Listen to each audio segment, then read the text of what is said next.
Jai.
Shall I start?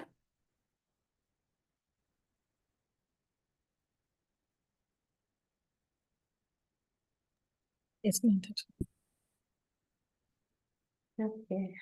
Thank you all so much for joining us today. We'll get started with the prayers. ॐ अज्ञानतिमिरान्धस्य ज्ञानाञ्जनाशलाकया चक्षुरुन्मीलितं येन तस्मै श्रीगुरवे नमः। मूकं करोति वाचालं गिरिं यत्कृपातमहं वन्दे श्रीगुरुं दीनतारिणं परमानन्दमाधवं कृष्णचैतन्यमीश्वरम् नमो विष्णुपादाय कृष्णप्रेष्ठाय भूतले श्रीमते भक्तिवेदान्त स्वामिनिति नामिने नमस्ते सारस्वती देवी गौरवाणी प्रचारिणे निर्विशेष शून्यवादी पाश्चात्यदेशतारिणे जय श्री कृष्ण चैतन्य प्रभु नित्यानंद श्री अद्वैता गदाधर श्रीवासादि गौरभक्तवृंदा हरे Krishna Krishna Krishna Hare Hare Hare Ram Ram Ram Hare Hare. We'll offer prayers to Valmiki Muni, Lord Ramachandra and Hanuman. कूजन्तं Ram रामेति मधुरं मधुराक्षरम् आरुह्य कविताशाखां वन्दे वाल्मीकिकोकिलं वाल्मीकिर्मुनिसिंहस्य कवितावनचारिणः शृण्वन् रामकथानादं को नयाते परां गतिं वेदवेद्ये परे पुंसे जाते दशरथात्मजे वेदप्राचीतसाद् आसीत् साक्षात् रामायणात्मना अञ्जनानन्दनं वीरं जानकीशोकनाशनं कपीशमक्षहन्तारं वन्दे लङ्काभयङ्करम् मनोजवं मारुततुल्यवेगं जितेन्द्रियं बुद्धिमतां वरिष्ठं वातात्मजं वानरयूथमुख्यं श्रीरामदूतं शिरसा नमामि. आञ्जनेयमदिपा आञ्जनेयमदिपाटनालनं काञ्चनाद्रिकमनीयविग्रहं पारिजाततरुमूलवासिनं भावयामि भवमाननन्दनं यत्र यत्र रघुनाथकीर्तनं तत्र तत्र कृतमस्तकाञ्जलिं बाष्पवारि परिपूर्णलोचनं मारुतिं नमत राक्षसान्तकम् जयत्राशतसन्त्रासध्वान्तविद्वांसनोदयः प्रभावान् सीतया देव्या परमव्योमभास्करः श्रीराम राम रामेति रमे रामे मनोरमे सहस्रनाम तत्तुल्यं श्रीराम नाम वरानने. So Kishkinda Kanda. We are moving towards the end of the Kishkinda Kand, but I don't think we will finish it today. We'll need one more session to finish off the Kishkinda Kand. But before we head into the contents for today, again, a quick recap. We began the Kishkinda Kand with Lord Ramachandra reaching the Pampa Sarovar.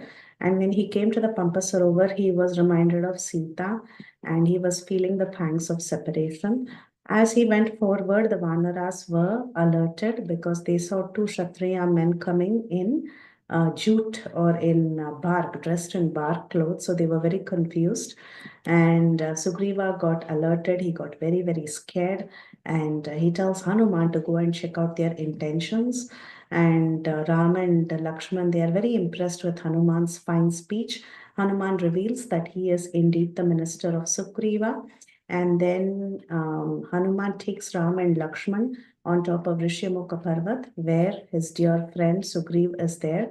And then he introduces Ram and Lakshman to Sugriva. Ram, Lakshman, and Sugriva, they enter a pact of friendship. They light a fire and they ensure that their friendship is formalized. And then Sugriva also starts revealing whatever he has seen so far. He tells about how Sita was being kidnapped by Ravan and she dropped the jewelry on the Rishyamukha Parvat. Ramachandra sees these jewels and he's all choked up. And then Sugriva requests Ramachandra to calm down, and Sugriv begins telling his story. So he tells his entire story of the incident between him and Vali and how he had shut the cave, and later Vali came out and Vali was extremely angry with him and he banished him. So Sugriva's surrender was discussed, and this particular surrender that Sugriva made to Vali was a grand failure uh, because he was not the right person to surrender to. And then Sugriv began to tell about the different exploits of Vali, and he was talking about Vali's strength so that Ramachandra could see if he can really defeat Vali. And he spoke about how Vali had so much capability that he could even kill Dundubi, who was in the form of a buffalo, and also shake down many shala trees. And Ramachandra was asked to see if he was capable of doing the same. And Ramachandra kicks the skeleton of that Dundubi and it goes flying several yojanas. But then Sugriva is not really satisfied, so he asks Ramachandra to knock down the sala trees, and that is when Lord Ramachandra he shoots an arrow, and eventually all the seven trees are knocked off. And then there is a decision that is made to face Vali. And the first time Sugriv goes to meet Vali, a great fight ensued. And Ramachandra doesn't shoot the arrow. They come back and they make a plan to differentiate. And then they march forward to see Vali the second time. And Sugriv calls out to Vali, but then this time Tara, she stops Sugriva and she chants the glories of Lord Ram, and she tells Sugriv, I mean, she tells Vali not to go, and she says Sugriv seems to be very different this time.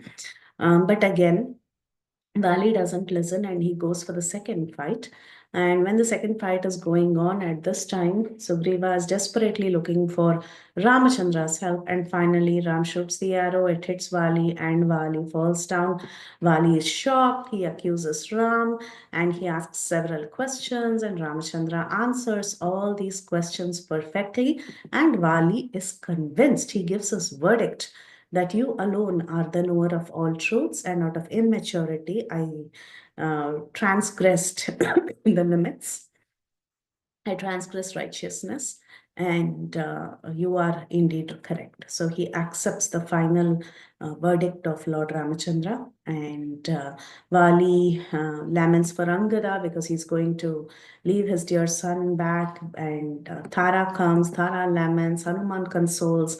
And Vali proposes that Sugriva should be the king. He gives his Kanchan Mala to Sugriva, and then he reminds Sugriv that remember, you have given a promise to your friend, you better keep up the promise. And then he departs. So then the associates of Ali are all heartbroken. Sugriva's lamenting, Tara's lamenting. The final rites are conducted, and Ram asks Lakshman, Hanuman, and others to coronate Sugriva because he says, I cannot enter the city and do the job of coronation, but you all can do it. So Sugriva is anointed, and Ramachandra decides to stay back in the Malyavanta Parvat or the Prashravana mountain. And even to this day, you can visit this very beautiful place where Ramachandra stayed during the 4 months of the rainy season. Sugriva was enjoying during this period of the 4 months and he didn't take much action. But towards the end of the 4 months, actually, he was reminded and he did take action. He sent the Vanaras in all the directions, but then the Sharad Ritu passed and Ramachandra was very angry because there was no communication. So he called Lakshman and he told Lakshman that it appears that Sugriva is thinking very low of me and we should show him who we are. And Lakshman is very, very infuriated listening to the words of Ramachandra. And Lakshman says, okay, I'll go kill him and I'll make Angada the king. And then with Angada's help, we'll go and find Sita. And then Ramachandra tells, no, no, no, we don't have to do all that. We just have to warn him strictly. So, angry Lakshman, he goes, and meanwhile, everybody's advising Sugriva. All his ministers, they go and they advise him, telling that it's better you do some action. Plaksha and Prabhava were his ministers. They go and they tell him that you have been quiet for too long. And even Hanuman also goes and tries to advise Sugriva, who's completely intoxicated and he's filled with lust. And it was so difficult for him to comprehend whatever they were talking. Meanwhile, Lakshman enters the city, and then Sugriva doesn't know what to do, so he sends Tara, and Tara is very, very smart. She goes and she handles Lakshman, and then Tara assures Lakshman that actually Sugriva has taken action, and it's not his fault. Yeah, he didn't communicate properly, but then we are vanaras at the end of the day, and it's natural for us to be engaged in sense gratification. So don't blame us. And we are surely going to take action. It's not that we have forgotten our word. Then finally, Sugriva comes and he folds his palm and he surrenders to Lakshman. And this surrender was a grand success. And we also saw how if one begs forgiveness from a devotee, having offended the Lord, one gets one's offenses are absolved both by the devotee and the Lord. But then, if you make an offense to the devotee, you cannot go and beg offenses from the Lord, beg pardon from the Lord. It's not going to work. You have to go and fall at the feet of the devotee. That is the only way the Lord and the devotee can forgive us. So we saw that lesson as well as a commentary from the Acharyas. So then Sugriva, he told Hanuman to summon all the Vanaras, and Sugriva and Lakshman, they went on a palanquin to see Lord Rama. Rama felt very assured, seeing that all the Vanaras have started to come. And then Ram gives a simple action plan to Sugriva. He says the first two steps is that we have to ensure that Vaidehi is alive. And secondly, we should know the place where Ravana is and where he has actually kept Vaidehi. This is the first thing that we have to find out. Then we can decide about fighting a war or whatever is needed.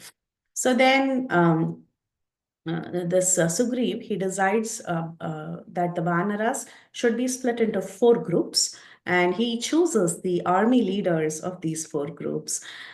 So he chooses Vinata as the commander-in-chief for the Eastern Army, and then he chooses for the Southern Army, it would be Angada, Hanuman, Jambavan, etc.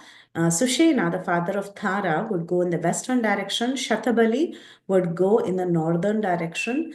And once he assigned these different teams, what did Sugriv do? He specifically called out to Hanuman to discuss something with Hanuman.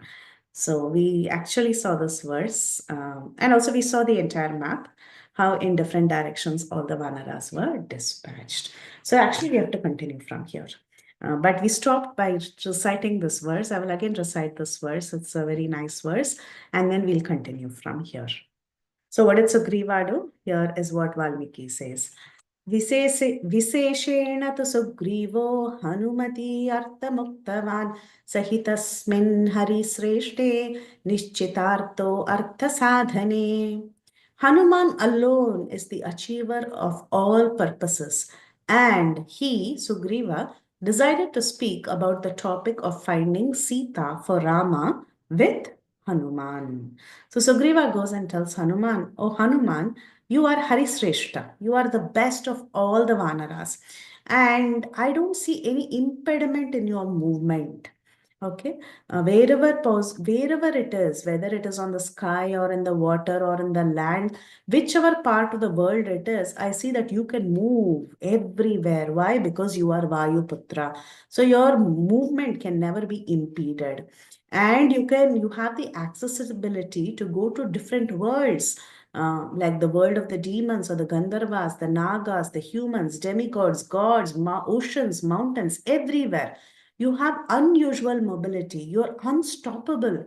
And you are as good as your father, Maruti, who's the air god. Therefore, Hanuman, you please think very carefully about a process as to how you are going to access Sita. So Sugriva, he gives specific instruction to Hanuman because Sugriva thought that Hanuman is very, very wise. Not only is he wise, but he is also capable of making a proper plan of accessing even inaccessible areas with his power. So Sugriva, while he was talking to Hanuman like this, Ramachandra was hearing. So Ramachandra, he could understand the supreme confidence that Sugriva especially had in Hanuman. And Ramachandra began to think. It appears that the Sugriva is very well aware of every single individual's accomplishments. He knows his people very well, he knows their capabilities very well, and he's specifically giving instructions to Hanuman. He has chosen Hanuman specifically.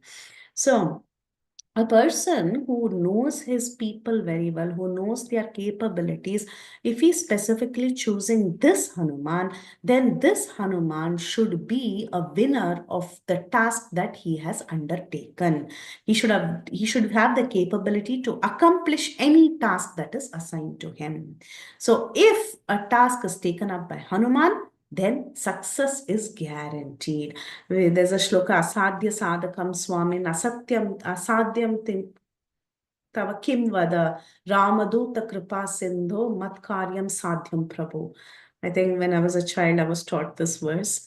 Whenever you should think of Hanuman before you take up any task, and you should pray to him that you may also follow in his footsteps to achieve success. So we were taught like this when we were kids, that we should chant this verse, Asadhya Sadhakam Swamin. And the meaning of that verse is pretty much that he is the one who accomplishes tasks that are not easily accomplished. And nothing is impossible for him. So, following in his footsteps, I may be blessed to also accomplish the tasks that are given to me. That is what the shloka is about. So, we used to chant this every day before doing some, especially before studying for exams, actually. So, anyway, so Hanuman is the person who brings about any task with grand success. So then Ramachandra, he could understand this person is very special. And what did he do? This is what Ramachandra did. Dadau tasya tata prita swanamaka upashobhitam angulyam abhignanam rajaputra parantapa. So what did he do? He took out his ring, his anguli. He took out his ring and dadau tasya tatha prita. With love, he gave his anguli swanamamaka upashobhitam, that was engraved with his name. Swanama, his name was engraved in that particular ring. Whose name? Ramachandra's name. So the ring that had the name Rama was taken, and with a lot of love, this Rajaputra, this prince, he gave it to Hanuman, understanding Hanuman's capability. We had very, very happily gave this ring so that this ring could be the chinna or the symbol of the remembrance of himself to Sita. That is, Hanuman could present this ring as a remembrancer for Sita. Okay, meaning when Sita sees this ring, she will remember Rama. So basically, when Ramachandra heard Sugriva taking full confidence in Hanuman, Ram had decided at that minute, this is the person who's going to see my Sita, and he specifically takes out his ring that has engraved his name and he gives it to Hanuman, telling him, you keep this chinnam, you keep this symbol with you so that when Sita sees you, you can show this symbol and she will be able to identify you as my messenger. So that is how Ramachandra gives the ring to Hanuman. Now, question by all the commentators is, when Ramachandra came to the forest, obviously he took out all his jewels. Remember, there was a big chapter full of what all dhan he did, right? He did so much cow donation, jewelry donation, this, that. He gave up everything and he wore just barks, a tree bark, and he took his weapons and he came. Where did this golden ring come from? So now that is the question all the commentators have raised. That too, a golden ring with his name. Uh, it is very clearly written that his name was embellished in that golden ring. So from where did all this come? So now Govindaraja's commentary. He gives three answers. The first answer he gives is, and he says, you can keep whatever answer you want. The commentator has given freedom to the listeners. Keep whatever answer that suits your whatever you think is correct. So the three answers given is, first of all, Ramachandra. This is a difficult answer to keep, especially for Rasik devotees. But anyway, he says Ramachandra is the all-knower. He's the supreme absolute truth. He knows his pastimes. Okay, so he knows how his pastimes are going to unfold. So knowing that, knowing the turn of events, he decided that anyhow Hanuman is only going to see it. And I have to take this ring because I have to show some proof that of myself to Sita. So let me take my ring. And he put it in a potli when he left Ayodhya, and he gave it and he kept it with himself. And when time came, he gave it to Hanuman because he's the supreme lord. He's the knower of his own pastimes. Now Vaishnavas, they find it very difficult. No, no, no, no, no. Ramachandra, he said Atmanam Manusham Manye Ramam Dasharat Atmajam. He didn't, I know, he likes to get covered by his own yoga maya when he's performing pastimes. That's how some devotees like to see it. So if some devotees reject this idea, then the second idea given by Govindaraja is that actually Sita came with jewels. Okay. Sita had saris and jewels and all that. So this jewel could have been worn by Sita because it has the name of Ram, the name of her husband engraved in it. So she could have worn that ring and she could have brought it. And then between husband and wife, sometimes just like when you're conversing, you're having fun, you just like to exchange each other's items. So Rama could have casually exchanged, or rather, he could have casually told Sita, "Okay, for some days, let me wear this ring. It has my name, and you're wearing it for so long. So let me wear this." So the commentator says this ring was worn by Sita in her ring finger, but then Ramachandra's fingers would obviously be much bigger than Sita Devi's fingers, right? Because a male's finger, it is thicker and bigger.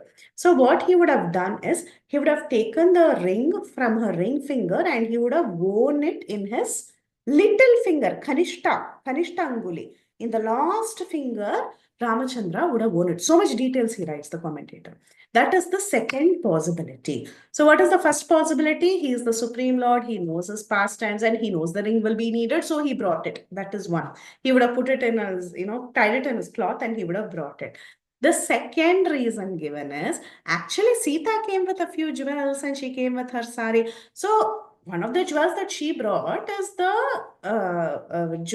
ring that has the name embedded because she never wanted to forget her dear husband. And sometimes during the conversations between husband and wife, out of love, Ramchandra could have taken that ring and he would have put it in his little finger. And this could have happened just before Sita was kidnapped. So the ring would have remained with Lord Ramachandra. That is the second. The third one, which is generally accepted by everybody, all the commentators and all the devotees, is that actually this was their wedding ring. Now, some people will say, oh, only Christians, they exchange rings. The answer is no, because during engagement, when the engagement meaning the father-in-law generally presents a ring to the groom. It is a tradition even to this day. There is always a ring that is presented from the father-in-law's side. So it was Janaka who gave the ring at the time of marriage, and nobody can question because that is given from the father-in-law's side. Okay, so even if Ram had to go to the forest, there was no fault of him wearing the wedding ring and coming. Because it was given directly by his father-in-law. So Kaikeyi had no right to tell Ramachandra to take out the wedding ring. So he could have worn it and he could have also tied it in a cloth and brought it if he didn't want to flaunt his ring, because he's coming to the forest. So these are the three different reasons that are given. And generally, I've seen most commentators or anybody, they always stick to the third one, that it was given at the time of marriage, and it was just a tradition that he couldn't take it off or he couldn't leave it behind, so he brought it with him. So these are the answers. But I like the second one very much. I like the second answer. It could have been Sita's herself, and Ram could have just kept it for a while, and it so happened that she was abducted during that time. Okay. So now what did Ram do? He gave this ring. He very, very happily gave his ring with his name engraved on it to Hanuman, so that if Hanuman found Sita, he could show the ring to her. Then Rama told that by this ring, using this ring, Janaka's daughter Sita will be able to identify you as my messenger without any doubt. Guarantee she will know that this is my ring and you are my messenger. So, what did Hanuman do once he got the ring? Satatgrihya harisreshta sthapya murdhni kritanjali vanditva charanau chaiva pratishtah Plavagarshapha. So, on taking that ring, that Harisreshta, that greatest of all monkeys, he kept it on his Murdhni, Sthapaya Murdhni. That means he kept it right on top of his head. It's worshipable, right? So he put it on his head and making a Anjali Mudra, that is Kritanjali. He folded his palms. He put it on his head. He folded his palms and then he took off. So he took off flying. And then Ramachandra, as he was flying up in the sky, Ramachandra said, "Oh, powerful Hanuman, I completely rely on your capability. You are the best of monkeys, and I know for sure you will find Sita." And like this, Ramachandra shouted out to Hanuman, who was flying in the sky. And meanwhile, all the other Vanaras were also ready to fly in the sky in all directions. And they were all uttering enthusiastic war cries, saying, Jai, Jai, we are going to go find Sita. So, like that, they were jumping and flying in all directions, saying, We are on a mission. We are going to go and find Sita. And Sugriva, who was so happy seeing all the Vanaras flying in the air, he said, Oh, best of the Vanaras, you will all search every nook and corner of this earth that I have detailed to you. I've given you instructions and details where all you must search. So please ensure that you search for Sita everywhere. So, like this, all these Vanaras, they said, Yes, master. And they all went into the air, and it was looking like the sky was covered with so many flying grasshoppers.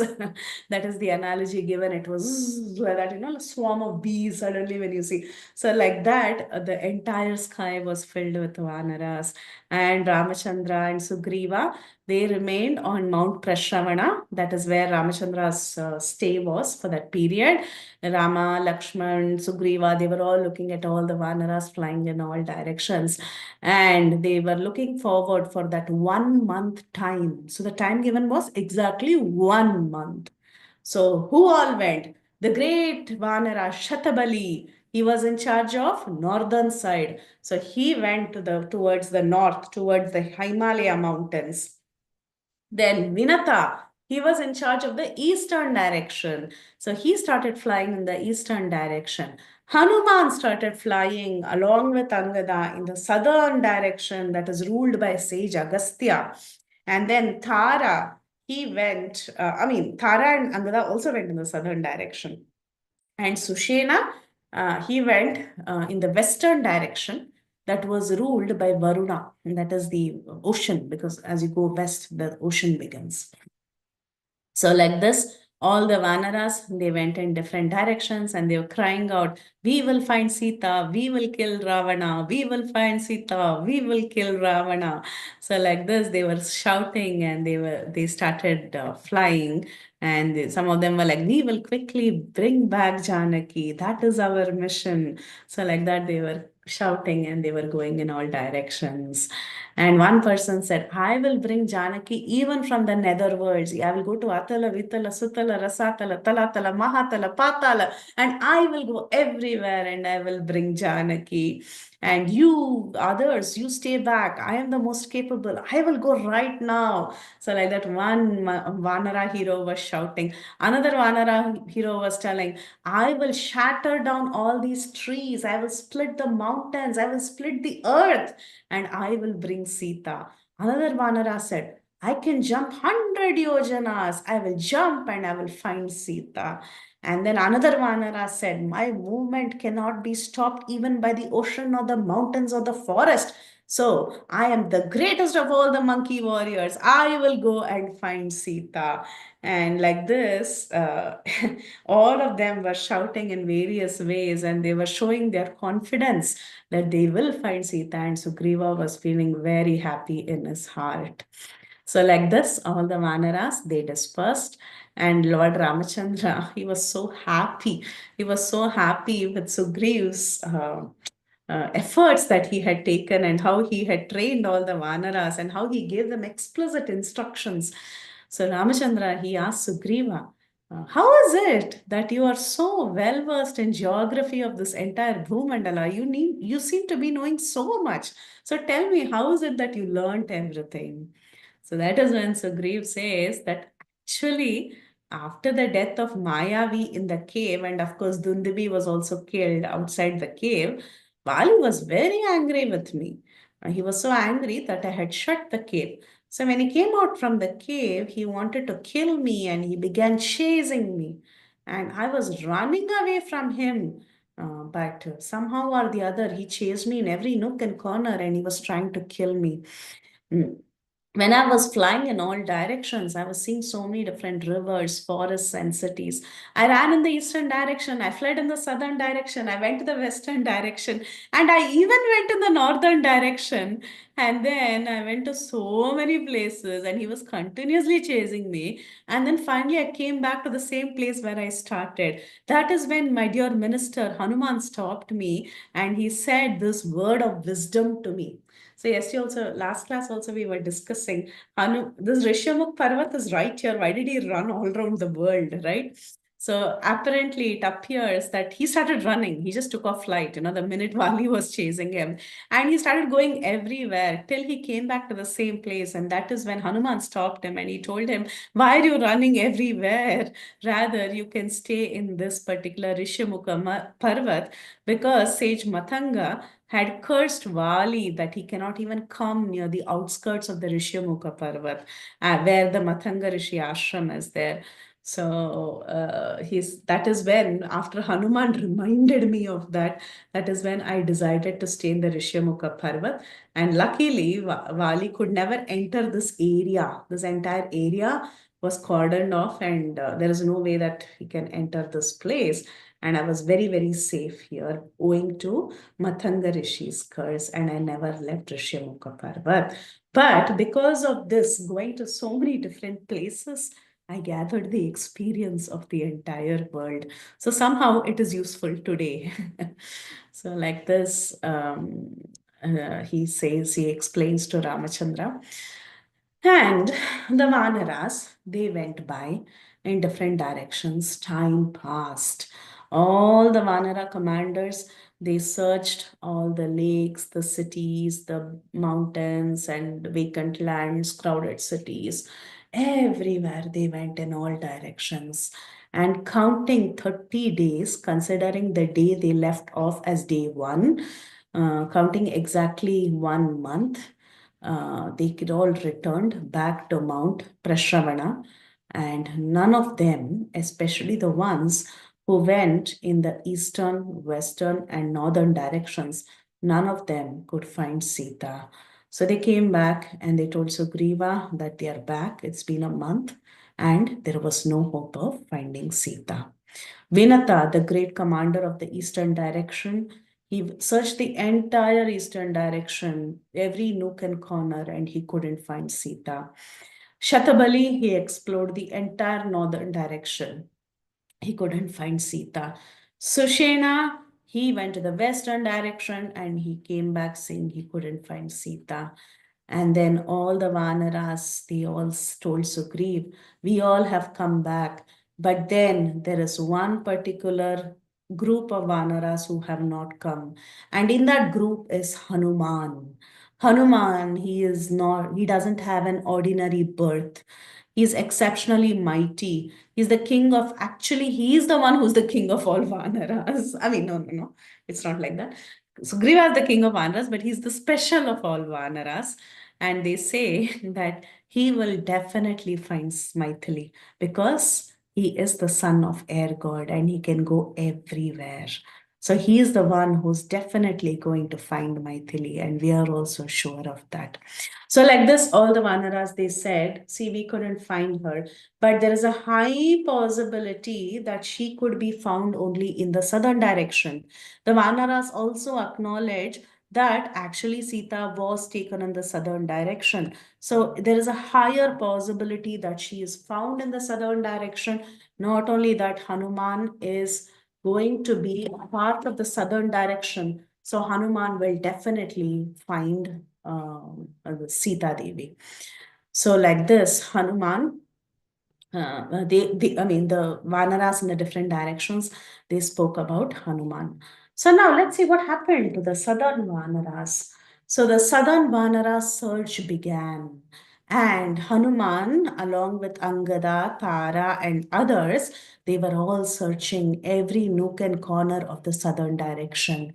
They reached the Vindhya Mountains, and in the Vindhya Mountains, they went to every possible mountain, every possible cave, every possible forest of the Vindhya Mountains.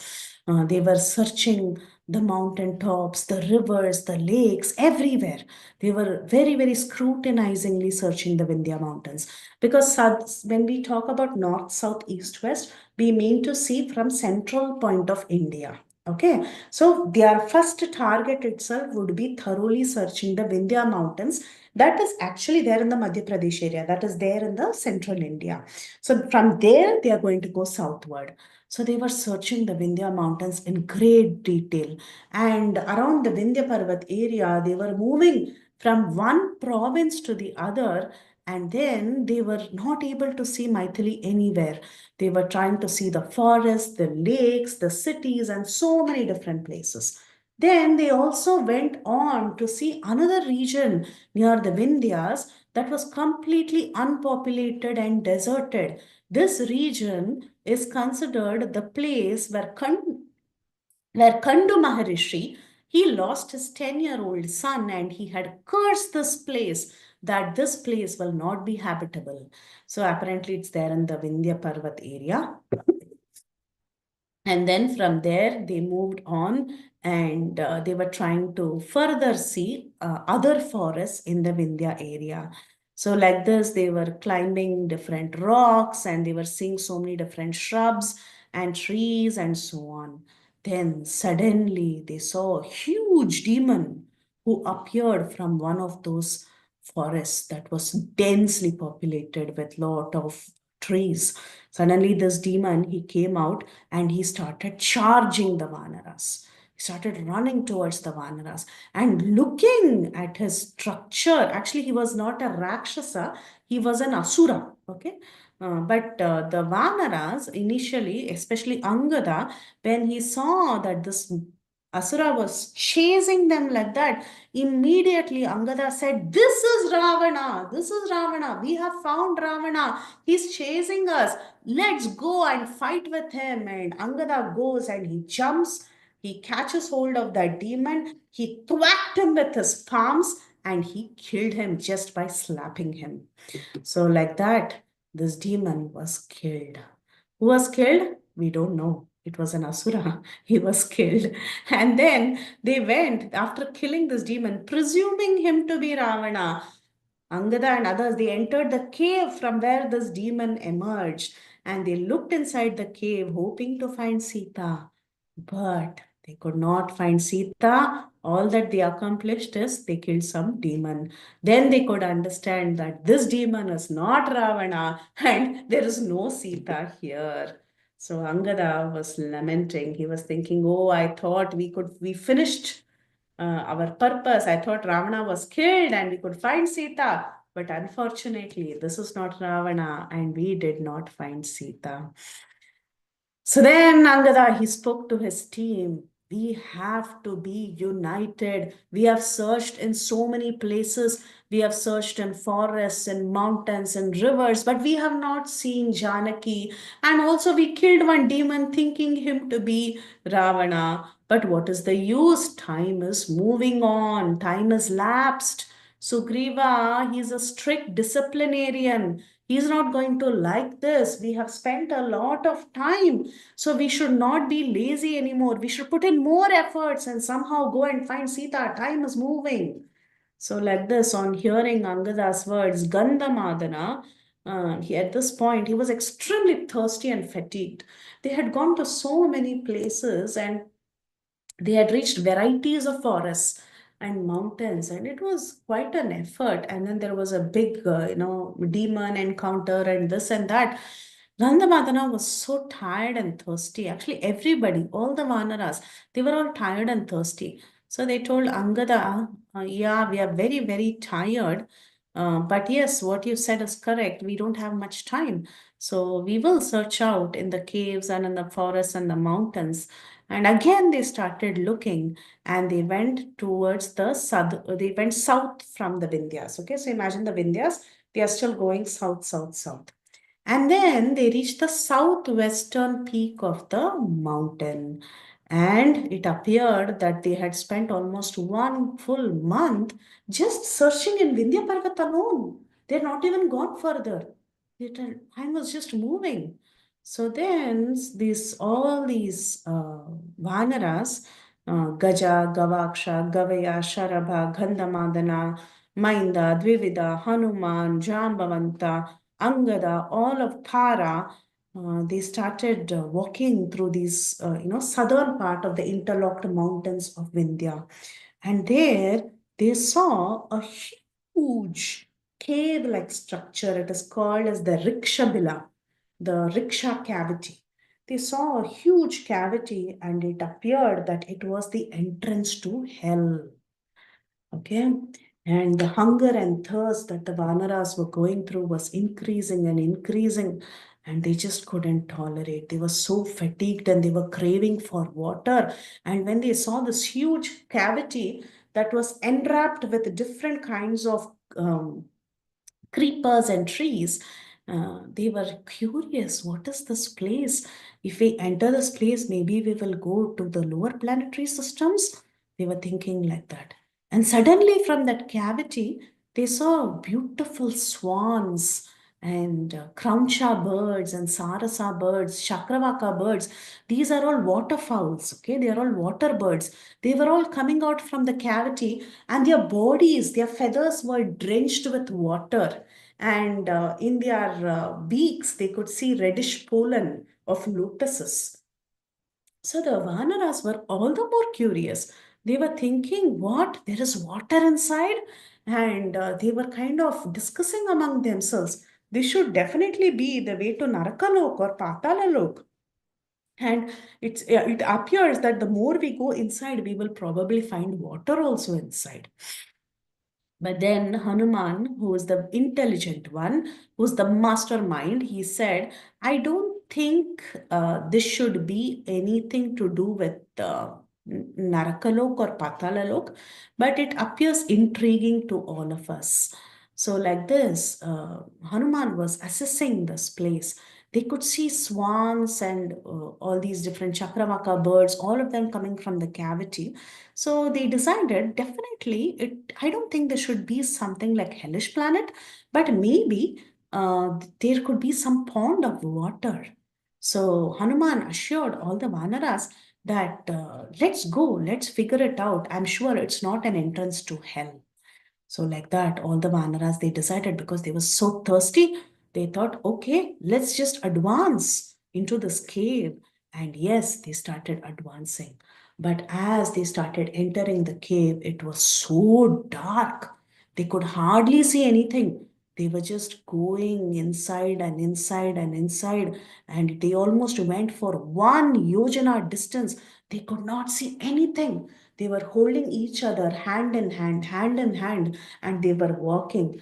And after 1 yojana distance, suddenly they saw a bright white, and there they saw beautiful trees. There was bright white light. As they entered that lit area, they could see real life inside a cave.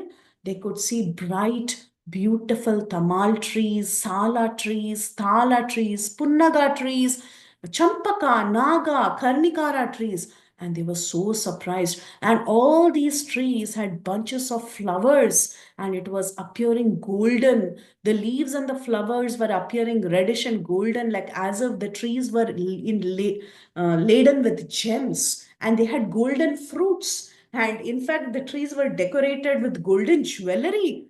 And it was very, very different. It was looking so unique. It appeared that the entire cave was studded with lapis lazuli gems, and real birds were encircling those trees, and there were beautiful lakes, and these lakes had golden lotuses with broad petals. It was looking like as if the sun is shining from beneath the waters. And the Vanara suddenly started seeing mansions inside, and these mansions were made of gold and silver, and some had silver domes, some had golden domes, some had multi-storied buildings inside. Everything was studded with jewels, and they could see beds, they could see couches, they could see gemstones, utensils made of gold and silver, and they were completely surprised. They saw fragrant substances, sandalwood sticks. Not only that, why did they come? And they came for fresh water and eatables, right? They saw fresh eatables like tubers and fruits and first class drinks in jugs. They saw honey, they saw clothing, exotic blankets. They were completely surprised. What is all this? And then they were searching here and there in the cavity. And then finally, they didn't touch anything because they were scared. They just didn't go and grab anything. They were controlling their senses because they were scared. This is completely unusual. So they had their senses under control. But then finally, within all this, they could see a beautiful saintly woman. She was so resplendent. She was wearing jute clothes. She was on a controlled diet. So she looked like a tapaswini, and she was shining. She had an effulgence because of the tapas that she was doing. So when Hanuman saw this saintly woman, he immediately took a humble position. He bowed down, he folded his palms, he bowed down respectfully in front of her, and he asked her, "Who are you, O saintly lady?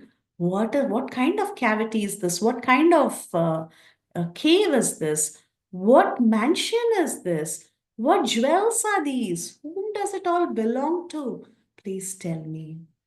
So he said, "Actually, we were so tired with hunger and thirst, and we entered this place, and we are in total awe of this place.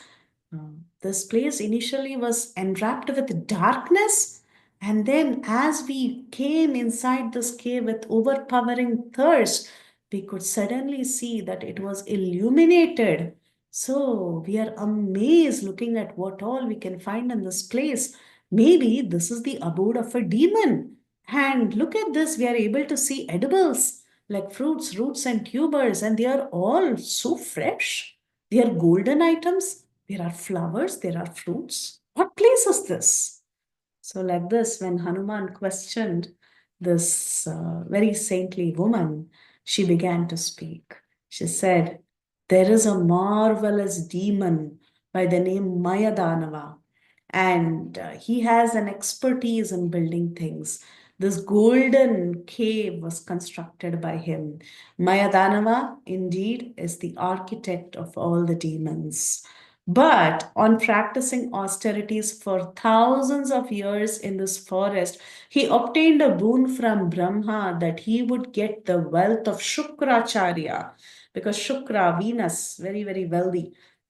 So he would get the entire wealth of Shukra. And he then, after acquiring the wealth of Shukra, based on a boon that he received from Brahma, he came into this forest, into this particular cave, and he embellished this cave with all the riches, and he lived in this cave according to his wishes. Once Indra, he had a fight with Maya Danava and he drove him out with his thunderbolt. And this demon, earlier when he was in this cave, before he was driven out by Indra, he was engaged with an apsara called as Hema. Hmm? Maya was engaged with an apsara called as Hema. This golden place still belongs to Hema. So Mayadanava had given this golden place, this golden cave to his Apsara wife Hema. And later he was driven out by Indra. So, but still, this cave belongs to Hema. And I am the assistant of Hema, and my name is Swayam Prabha. I am the daughter of Meru Savarani. Meru Savarani is one of the Manus, if you remember from Bhagavatam. So I am the daughter of Meru Savarani, and I am safeguarding this cave for Hema. So Hema and Swayamprabha were very close friends. You can, not really assistant, but very close friends. And Swayamprabha takes the charge of the cave to safeguard the cave for Hema. So what did we learn? This cave belongs to Hema. Who was Hema? Hema was the Apsara who was with Mayadhanava.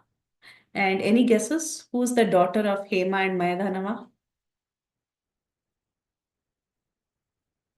Anybody wants to say? Mandodari. Yes. Yes, that's right. Yeah. So everything has a connection here, there, everywhere. Yes. So this Swayam Prabha, she introduces herself as Swayam Prabha. And she says, Hema, my friend, she's an expert in dance and music. She's a very close friend of mine. And I'm just safeguarding this mansion on her behalf. And she tells the Vanaras, you all don't have to be afraid. I'm not going to harm you in any way. You have come here. You are my guest. You can dine on all these fruits and tubers, and you can take whatever drinks you want to quench your thirst. Nothing is poisonous or something. So don't worry. And at the same time, you all appear to be very famished and thirsty. So please make yourselves comfortable. At the same time, please tell me who you are and what is your purpose. So then Swayamprabha, she gives hospitality to all the monkeys. And Hanuman, who's the spokesperson, he says, we are the people of our great master by the name Sugriva. He has allotted us 1 month time to find Sita, who is the wife of the Ikshvaku prince Ram, who was kidnapped by a demon by the name Ravana. That period has already expired because we entered the cave by mistake, and we are doomed because almost 1 month was getting over when they were getting thirsty. So now 1 month is over. Hanuman is telling 1 month is over. Now we have entered this cave and we don't even know how much time has lapsed. We are doomed. So please help us. Please take us out of this cave. We have to go and we have to finish our task. Then Swayamprabha said, it is very difficult for anyone to get out of this cave alive. Once you get in, it's one-way traffic. You get stuck here generally. But then I will help you. I will help you using my mystic power.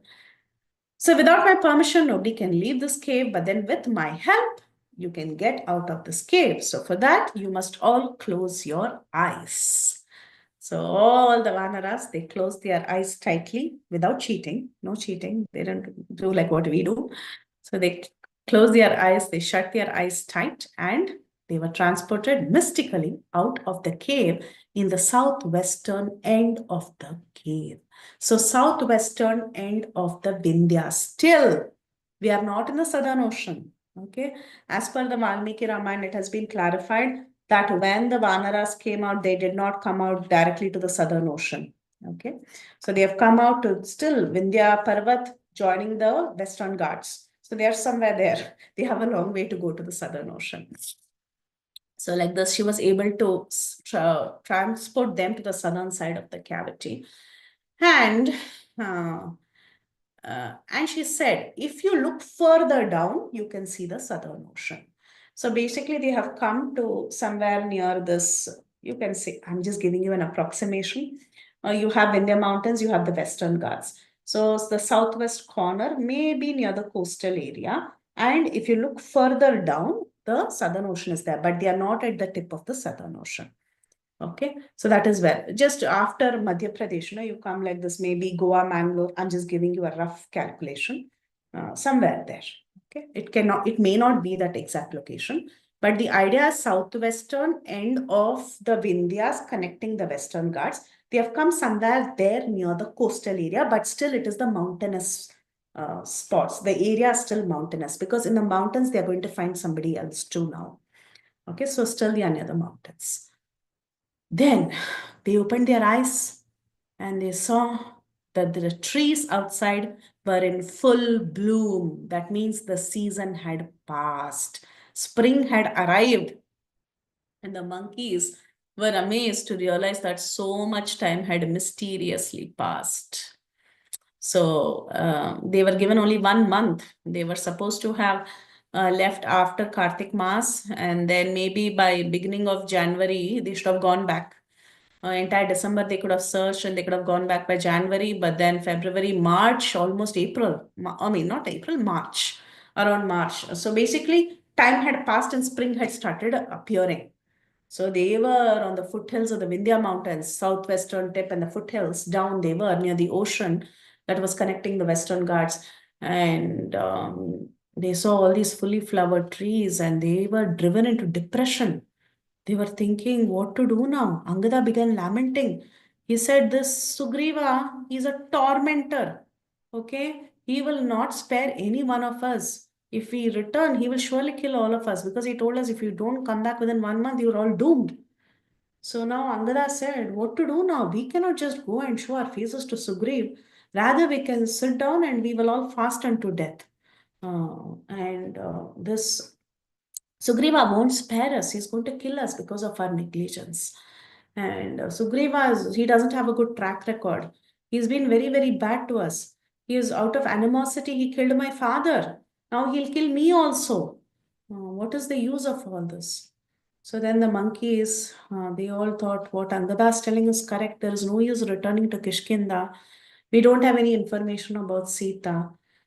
So then one of the Vanaras by the name Tara, he said, not the Tara who went in the eastern direction. There is one more Tara. So he said, okay, let us just go inside this cave. This cave is there now. Just let's go inside and vanish inside the cave. And nobody will find us also. Meaning once we enter that cave, nobody is going to find us. So we can spend the rest of our life in that cave. Why should we now suicide or something? So like that, some of the Vanaras were indicating. But then Angada, he remained silent. He remained silent and he thought, yeah, actually, that was also not a bad plan. Whatever it is, we cannot go and show our face to Sugriva. Then Hanuman, when they were all talking like this, Hanuman, who's the very intelligent one, he told Angada, my dear prince, see, you are a prince, first of all. A prince is endowed with 8 attributes of intelligence. That is, inclination to hear what others have to say, having enough mental control uh, to actually hear what others have to say, being able to comprehend the meaning of what is being said, good memory, capacity to reason in favor of a proposition, capacity to reason against a proposition, deep insight into the meaning of what others have to say. So these are the 7 signs of wisdom. Huh?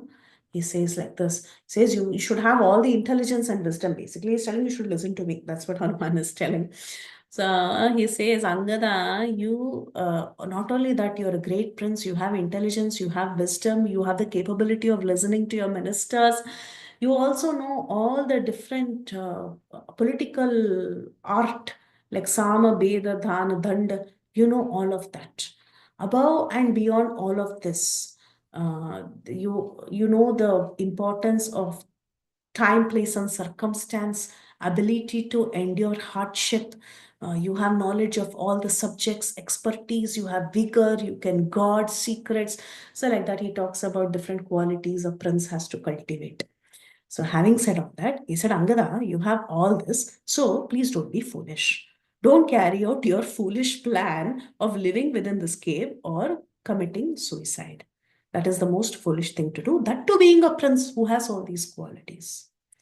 And he said, if at all you decide to get into this cave, you think Lakshman won't find out where you are? You think Lakshman doesn't know how to come into this cave? And once he finds you that you're going and hiding here, he'll come and he'll slay you inside this cave itself. So then Angada was trying to argue. He's telling Sugriva, I mean, he's telling Hanuman, what are you trying to tell? You cannot underestimate Sugriva. Have you forgotten how Sugriva is kind of quite violent? In the past, he has killed my father. He's thankless. He didn't keep up his promise on time. He even let Ramachandra down. You think if I go and show my face in front of him, he is going to spare me? Uh, if you all want to go home, you all can go home, but I want to remain here and I will fast unto death. That's all. You all can go pay my respects to my mother, pay my respects to Sugriv, pay my respects to Ruma, and say hello to everybody. But then I'm going to stay back here and I will fast unto death. And Angada started crying. He started weeping and he sat down and he brought kusha grass and kept it to the southern direction so that he can give up his life. And then he started sitting on it doing prayopavish. That is, he's like, okay, hereafter I'm going to fast unto death. So, like this, he was sitting like this, and some of the other Vanaras, they were also joining him, saying that, okay, we all will stay back with Tangada, we are all going to fast unto death. Whoever wants to go home can go and show your face to Sugriva. So then, रामस्य वनवासं च क्षयं दशरथस्य च जनस्थानवदं चैव जटायुषा हरणं चैव वैदेह्या वालिना च वधं तथा रामकोपं च वदतां हरीणां भयमागता. So like this, a terrible, terrible feeling came across these monkeys, and they started to discuss about what all has happened so far. They were sitting on these different mats of grass and they started talking to each other. They started talking about how Dasharath died, how Ramachandra had to come to Janasthan, how Sita was kidnapped, the casualty of Jatayu, how Jatayu was killed, how Vaidevi was taken away, and how Ramachandra came to Kishkinda, and how Vali was killed. So they began to speak the story of Ramayana. So, right from how Ramachandra was banished to the forest, the death of his father Dasharath, how they came to Janasthan, how Sita was carried away, how Jatayu tried to save Sita, and how they reached Kishkinda, and how Vali was killed. So, like this, they started chanting the happenings so far, whatever has happened so far. While they were talking like this, there was a vulture that was listening to all this. He came out of his cave and he perched on the mountain and he was seeing all the monkeys and he started telling aloud. This vulture, he started speaking aloud. He said, I wish to eat all of them, killing them one by one, preying on them one day after the other. There are so many monkeys who are ready to die, and this is going to be a big feast to me. So, like that, a vulture perched out of the cave. He sat on top of the hillock and he started to speak, looking at the Vanaras who are ready to die. Angada heard these words of the Vanaras and he became breathless and he told Hanuman, look at our ill fortune. Oh, look at what all is happening to us. As it is, we are not able to find Sita and we have decided to suicide. And now there is a huge bird that is waiting to kill us. It is better to suicide than to become the food of some bird. How unfortunate we are. We have neither fulfilled Ram's task nor have we fulfilled the order of our king. And now this terrible, terrible catastrophe is going to hit us. And he said, see, Jatayu, he was so good. He tried to do his best for Vaidehi. He gave up his life trying to save Vaidehi. But look at us. We have not accomplished anything, and our lives is going to go, and one vulture is going to come and eat us. So then he says, Rama Lakshmanayo Vasam Aranye Sahasitaya Ragavasya cha Banena Valina cha Tathavada Ramakopata Seshanam Rakshasam cha Tathavadam Kaikeya Varadanena Yidam cha Vikritam Kritam, all because of the boons given by Kaikeyi. Just because this Kaikeyi gave boons, Rama had to go to the forest along with Sita and Lakshman. Rama had to eliminate demons in Janastan. As a result of Raghava's arrows, his wife Sita was kidnapped. And because his wife Sita was kidnapped, Jatayu had to die. And then Ramachandra had to come to Kishkinda. Ramachandra had to exterminate Vali. And now we are all sitting and lamenting. So, like that, all happened just because of one lady Kaikeyi who gave boons. So he chants like this, Angada. So, hearing this, that particular vulture who was perched looking at a great feast that he's going to have, he heard about the death of Jatayu. When he heard that, this vulture was very, very disturbed, and he jumped and jumped and jumped and hurried towards the Vanaras. This vulture's name was Sampati. So this Sampati said, What? Did you say Jatayu? Jatayu is my younger brother. What did you say? Is he dead? Please tell me what happened to my younger brother. I am very pleased that you glorified Jatayu, but at the same time, I'm so distressed that you told that he's dead. Is Dasharatha also dead? You said Dasharatha also died? Dasharatha was a friend of my brother. Are both of them dead? I can't even spread my wings now because my wings are burnt by the sun's rays. Can you please help me? He was like trying to jump and go. So he hadn't reached the place of the Vanaras. So he called out to the Vanaras and he said, Can you just pick me and put me down from this mountain? I need to come and talk to you all. So, like this, Sampati was requesting all the Vanaras.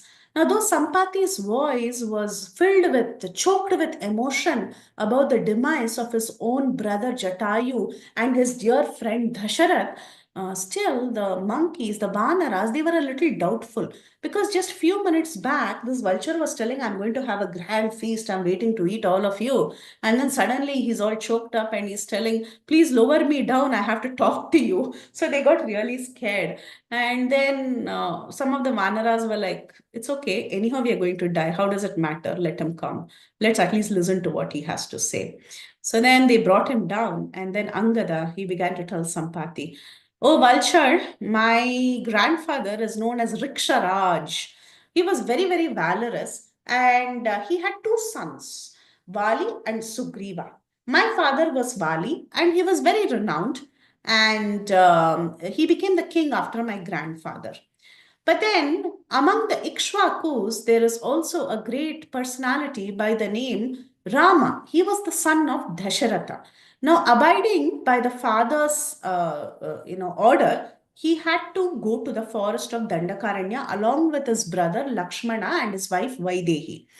Ravana forcibly abducted his wife from Janastan, and there was a vulture by the name Jatayu, who was a friend of Rama's father Dasharath, who was trying to stop Ravan from taking away Vaidehi.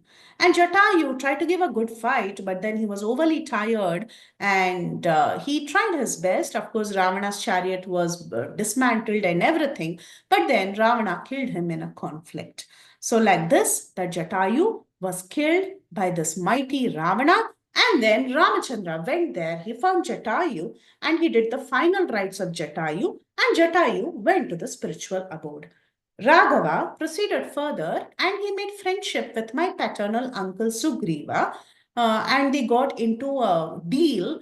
And Ramachandra, he killed my father Vali and he made Sugriva the king. So Ram enthroned Sugriva, and Sugriva became the ruler of all the Vanaras.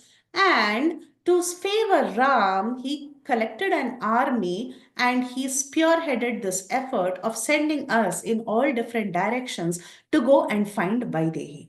So we are a part of the southern army, and during our search, we came across this huge black hole that was crafted by this demon by the name Maya, and we went into that cave. But when we went into that cave, time passed by and we don't know what to do. Miraculously, by the help of a lady inside, we could come out. But now we know that our time has lapsed. We cannot go and face our King Sugriva, so we decided to fast unto death. So, like this, Angada, he explained to Sampati. So, when Sampati heard all this, he said, "Oh, the person who tried to stop this Ravan and who tried to save Vaidehi, that vulture, he's actually my brother. His name is Jatayu.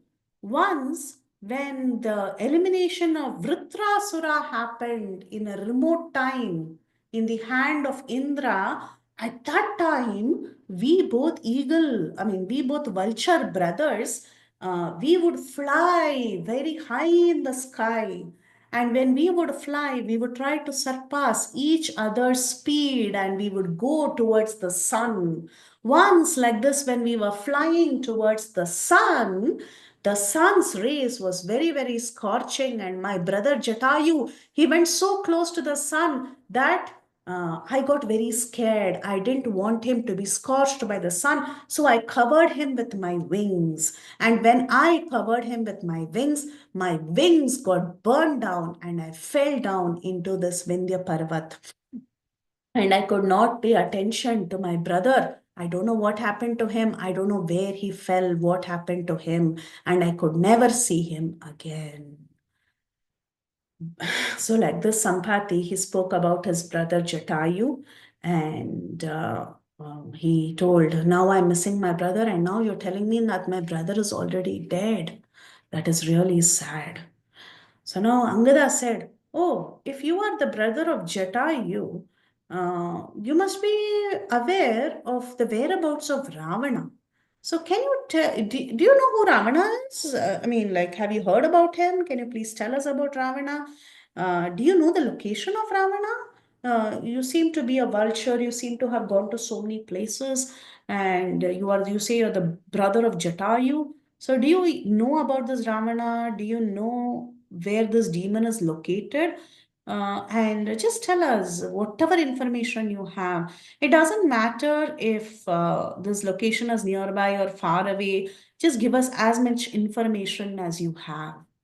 So at that time, Sampati said, "Look, I'm a vulture. Okay. But of course, my wings are burned. But still, I want to do some service to all of you. I've actually gone and seen up to the nether worlds, that is the lower planetary systems like Atala, Vitala, Sutala, and so on. And I have also traversed in the sky, so much so that I've covered this entire world, just like how Vamana Dev took 3 steps and he covered this entire world. And I've also traversed up till the Milky Ocean. I've flown till there. I've gone to so many locations owing to the body of a vulture because I can fly to so many places. I can tell you something that I have seen a young lady being stolen by Ravana, and she was wearing very beautiful sari. She was wearing jewelry like a princess, and she was crying out, "Rama, Rama, Lakshmana, Lakshmana." And she was throwing her ornaments, and her limbs were wriggling in the hands of that demon. The demon had kept her in her flanks, that is near the thighs, and he was looking like a blackish mountain. And she was constantly calling out this name, Rama. And this demon, I know him. He is the son of Vaishrava, that is Kuvera, and he lives in a land by the name Lanka. This Lanka is within the ocean, it's an island. It is 100 yojanas from here. It is built by Vishwakarma, and it is very, very lavishly built. There are multi-storied buildings everywhere. It is made out of gold, pure gold. and it has buildings with verandas, and the city is constructed with gigantic buildings, and it looks like the dazzling color of the sun. This Lanka is not easily penetrable. There in Lanka, I can actually see Vaidehi. She's wearing a beautiful silk sari, and she's in the chambers of Ravana currently. Okay, so in the here, according to this verse, it says that therein that Lanka, this pitiable Vaidehi wearing an orchi silk sari is lodged in the palace chambers of Ravana. Even now, they say Sita was moved to different places, and finally she was kept in Ashokavan. Okay, even in the description of how Sita climbs up I think we already covered this. When Sita goes into, when Sita is abducted by Ravana, first she climbs up the palace. There is a scene, we have covered this already in the previous Kanda, when she's climbing up and she's just abducted. She's first kept there, then she's moved to different places actually. So here Sampati is telling therein that Lanka, this pitiable Vaidehi wearing an orchi silk sari is lodged in the palace chambers of Ravana, highly guarded by the demonesses, and you can find King Janaka's daughter Maithili in there. So this is the statement made by Sampati. So he says, now you, Vanaras, you get onto the other shore of the island in the southern ocean. So Sampati tells, now you are not exactly in the southern ocean. You traverse to the southern ocean. Now, currently, you're at the southwestern end of the Vindhyas because they're still sitting at the foothills of Vindhyas and talking. So he says, you go further, go to the shore. From there, you start moving along the coastline and you go to the southern ocean.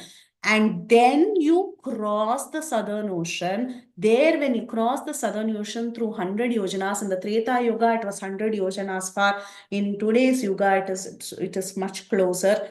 Okay, but in Treta Yuga, it was 100 yojanas away. So you cross over the ocean, and then there you will see this beautifully guarded fort protected Lanka island, and you hurry up and go and find Sita there.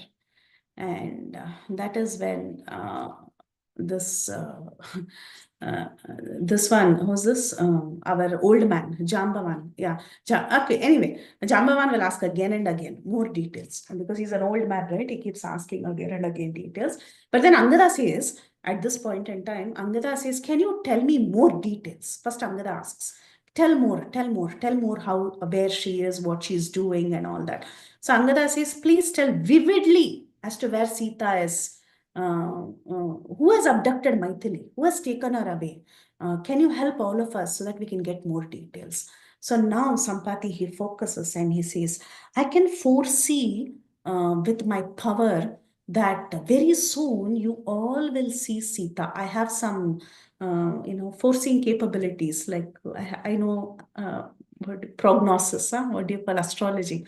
I can tell, I can see with my vision and my experience. I'm sure, I'm seeing in the near future that very soon you're going to see Sita for sure. And the place is definitely in Lanka. And there are so many different kinds of birds. So he's telling about his capability. So now Sampati says, the first level of birds are the small Kulinga birds, house sparrows, and these little songbirds that subsist on food grains. These are the first level of birds. The second level of birds are like crows and doves. They are the second level. Tree birds like parrots, etc. The third level of birds are the croucha birds, kurara birds, herons, swans, goose, all of that. Now, the fourth level of birds are the hawks, and the fifth level are the vultures. This level is based on how much they can fly. Okay, how high they can fly. So the vultures are on the topmost level. They can fly the high, very, very high. But then the sixth level is actually that of the son of Vinata, who is Garuda. And I am the nephew of Garuda. He's a vulture. Yes, Sampati is a vulture. But still, he's the nephew of Garuda. Why? Because he's the son of Anuru or Aruna, who is the brother of Garuda. Sampati and Jatayu were the sons of Aruna, who's the brother of Garuda. So he's a direct nephew of Garuda. And he says, I am a divine eagle. I mean, he's related to an eagle. He's a vulture. So he says, I have a divine lineage. So I can see very keenly. They have very Trikshna Drishti, that is, they can see very nicely. Even vultures, hawks, eagles, they can see from a very high distance. Now he says, not only am I of that kind of a bird, but also I am the direct relative of Garuda. What do you expect more? I can really see in far distances. And he says, I can see the land of this demon who has abducted Sita. And as much as you are all trying to find Sita and help Ram, even I want to take revenge on that demon Ravana because he has killed my brother Jatayu. So I also want to take revenge. So I will help you. I will help you get your desires fulfilled. We can see till the end of 100 yojanas very, very clearly. And if you take me to the shore of the ocean now, I will first offer oblations to my dear brother Jatayu who has departed this world. So please help me do that because he couldn't fly, right? So then the Vanaras, they carry the bird to the shore of the ocean and he goes there and he offers his oblations to to his brother Jatayu. And the Vanaras, along with Sampati, they again go and they sit down. Now, again, Jambavan asks, he says he's not happy with the answers. He wants more answers.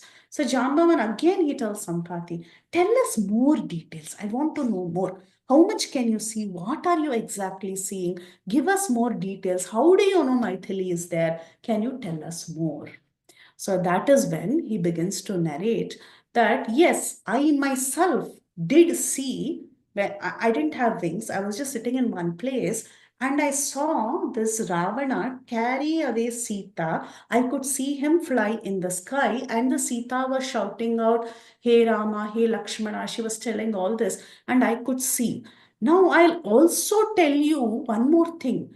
I heard about the abduction of Sita from my dear son. I have a son by the name Supashva. Supashva is the son of Sampati.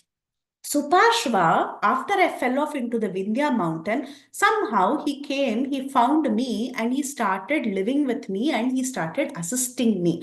Because I cannot fly and go and catch a prey, my son Supashva continuously assists me and he goes and finds food for me every single day. So, what he does is he goes towards the ocean and he tries to catch a prey for me and he brings that. So, like this, one day he went to catch up some food for me. He went near the ocean and he came back without any food. And I asked him, what happened? How come you didn't bring any food today? So at that time, my son Supashva said that I was hovering in the sky, looking downward, trying to find some food. But then suddenly, a huge bodied person carrying a woman was going in the sky. And he just, shrugged me. He just pushed me away and he went away. And I was shocked. And at that time, the sages who were passing by, the Siddhas and the Charanas who were passing by in that area, they told me that I am very, very fortunate. They told me you're very fortunate. In spite of Ravana seeing you being on his way, he did not kill you. Ravana is such a demon that anyone who comes in his way, he will not even think twice. He'll just kill them and he'll go away. Today, it appears that you have done some great punya that you are alive.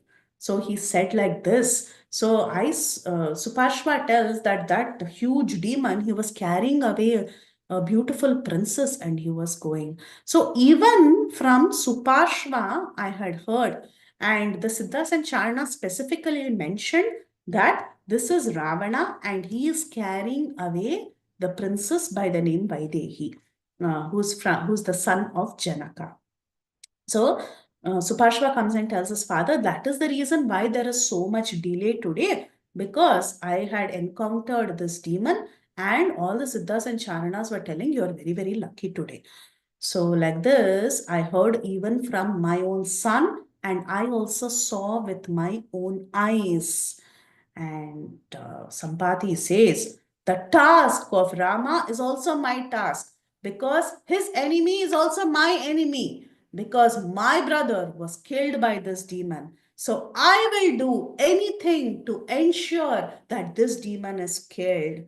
We have wasted enough time. Let us all take up a determination that we will be the cause of this demon's death. And nothing is impossible by you, Vanaras. So don't waste any more time and proceed to the southern ocean. We'll stop here. The conversation is going to go on. There's many more information that is going to come from our Sampati, but we will reserve that for our next session.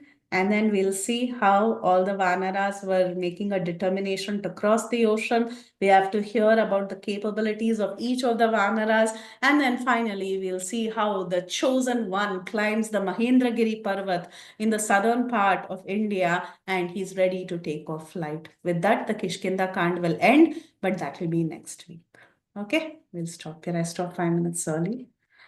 Any questions, comments, realizations? Hare Krishna, Mataji.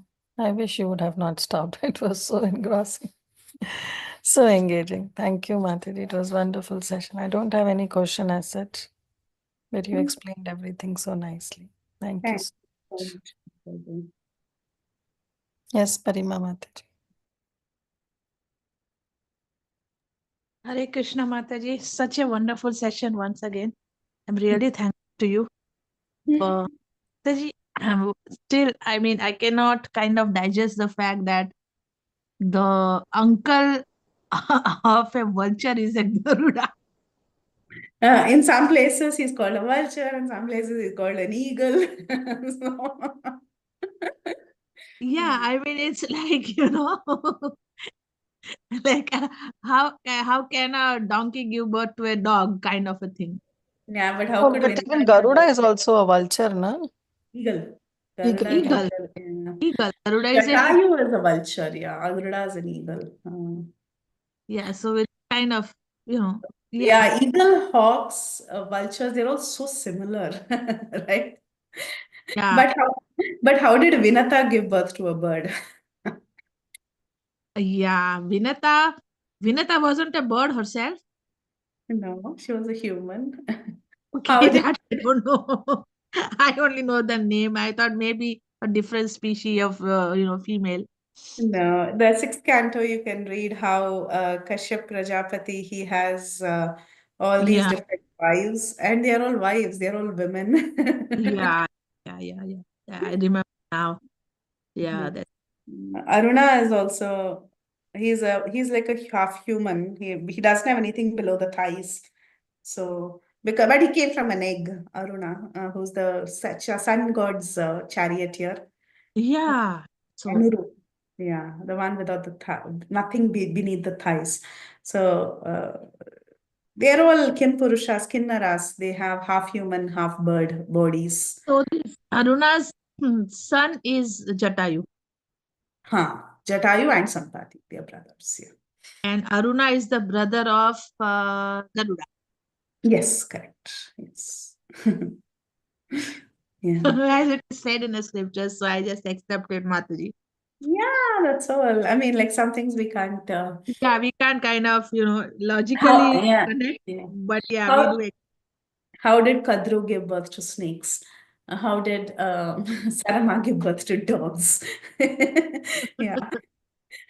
Yeah, like that we can go on. Yeah. Okay, Yeah. Madhav. Thank you so much for this such a wonderful class, and it was going on and on and on so smoothly, and I was kind of, I did lost track of time as usual. So thank you so much for this wonderful session. Hare Thank Krishna. you. Hare Krishna.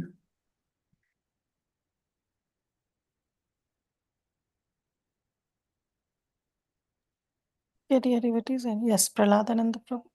Then Pranam Mataji, one time regarding this, different species coming out, Swami Krusi Prabhu was lecturing, and at the end I told him that, these Prajapatis are like genetic engineers, and they have got these powers of mixing the genes and produce different species like that.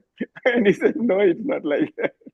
So, this kind of thought came to my mind, and that, that because they are higher beings, they have these supernatural powers. That's why they can generate all these species out of, kind of mixing the genes or whatever, like that. So I just thought of sharing that. Thank you, Mata. Very well. That's so true, Prabhu. Whatever you said is also true. Yeah. Yeah. I think so. That's why they are known as Prajapatis. Yeah, because they are the ones And populate they the were given universe. this service to populate this entire place. So, yeah. And that's why they are given so many wives with all these special. Yeah. Okay, dear devotees, anyone else has anything to say, to add? Okay. Then we can end here, Mataji. Thank you so much. Thank you for the wonderful session. Looking forward. Hopefully, next session will be the last session for Kishkinda, right? Surely, yes. There's nothing much, only 7 more chapters. I aim to do 15 chapters a day, but yeah, today we did quite some chapters. Tomorrow next class we'll finish the last 7. Okay. Yes, Mataji. Yeah. Okay. Thank you, dear devotees. Thank you so much for your association. We all look forward to see you all next Monday. Let's pay obeisances. Vancha kalpatarubhasya kripa sindhu vayevacha patitanam pavanebhyo vaishnavebhyo Ananta Anant Koti. कोटि वैष्णव वृंद की जय, श्री प्रभुपाद की जय, श्री वाल्मीकि रामायण की जय, हर grace Yasni Mata ji ki jai. The assembled Thank you, Vaishnav. Mataji. Hare Krishna. Beautiful. Okay, dear devotees, ending the call. Haribol.